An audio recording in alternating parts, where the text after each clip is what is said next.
बिस्मिल्लाहिर्रहमानिर्रहीम। सारे किसान भाइयों नूं ते मवेशी पाल भाइयों नूं अस्सलामु अलैकुम। ते तुसी देख रहे हैं अपना YouTube channel dairy and cattle farming. अज मैं अपने किसान भाइयों लई एक नवी वीडियो लैके हाज़र होया वां, जिहदे विच अज असी गल करांगे गाइयां या मੱਝਾਂ दे विच लोकल ते इंपोर्टेड सीमन रखवाउंदियां वक्त सानू किस तरह पहचान करनी चाहिदी आ। असी लोकल ते इंपोर्टेड सीमन की पहचान किस तरह कर सकते हैं। अज सामने स्क्रीन के उत्ते लोकल ते इंपोर्टेड सीमन की पहचान भी करावांगे ते नाले दसांगे पाकिस्तान दे विच किहड़ा सीमन सरवाइव कर सकदा वा, क्योंकि एक आम फार्मर लई सीमन रखवाउण तो बाद एक इहदी अच्छी नस्ल किस तरह बनाई जा सकती है। अगर एक आम फार्मर 15 तो 20 हज़ार का सीमन रखवांदा वा ते आम फार्मर की पहुँच तो यह दूर हुंदा वा।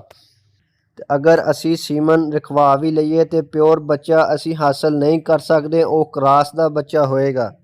हाँ, अगर कोई बच्चा हो भी गया तो ਉਹਦੀ असल इम्तिहान उदों शुरू होएगा ਜਦੋਂ फीड केयर मैनेजमेंट असी ਉਹਦੀ करांगे, देखभाल करांगे और बहुत कुछ, क्योंकि ये तरक्की याफ्ता ममालकां ਦੀਆਂ नस्लां वा। इन्हां लोगों के पास बहुत सारे वसाइल ने, जानवर हर टाइम खुले रहंदे आ, खुलियां ज़मीनां वा, चरागाहां बनिया होईयां वा, उत्थे जानवरां नूं रस्सी बन के नहीं रखते, जबकि साडे मुल्क च ऐदां दा कुछ नहीं। तो सानू इहदी की जरूरत आ कि एडे सुहाने ख्वाब देखिए।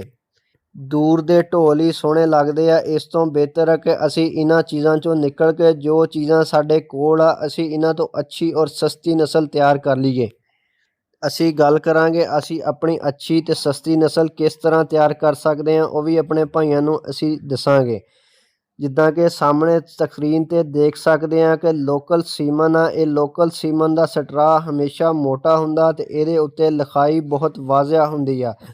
इहदे उत्ते बुल दा नाम, बुल दा नंबर ते उहदे फार्म यूनिट का नाम लिखिया होया वा। ये गौरमेंट तो सानू हमेशा मंजूर शुदा जिहड़े फार्म सीमन यूनिट होण उन्हां तो सीमन इस्तेमाल करना चाहिए। हमेशा हुकूमती सीमन इस्तेमाल करना चाहिए ताकि सानू पता हो सके कि ये साडे पाकिस्तान दे अच्छे और मायानाज डॉक्टरां दी ज़ेरे निगरानी सीमन तैयार हो रहा वा।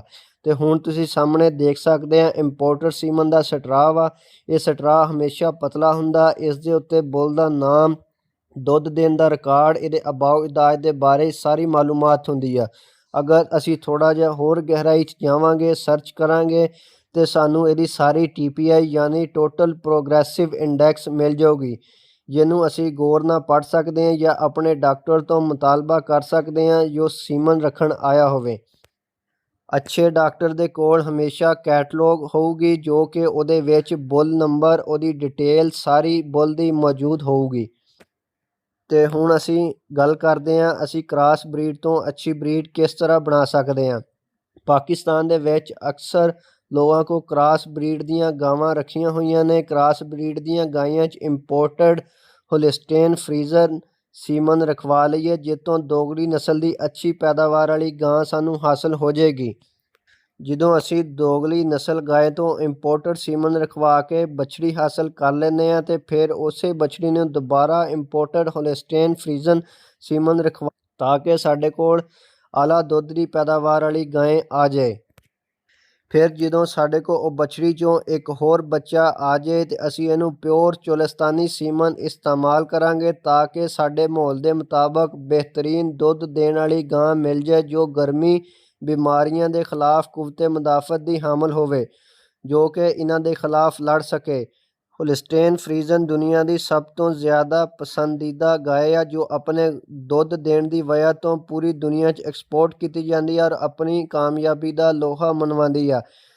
अल्लाह पाक ने सानू चोलिस्तानी गाय जैसी नेमत तो नवाजा वा, क्यों ना असी अपनी क्रॉस ब्रीड की गाय बना लीए जिस तो सानू ज़्यादा दुध हासिल हो सके, जो ना गर्मी करती है तो ना ही सर्दी। होलिस्टेन फ्रीजन ते चोलिस्तानी गाय का क्रॉस बहुत ही ज़बरदस्त है और सानू डेयरी फार्मिंग च किसी हद तक कामयाबी मिल सकती है।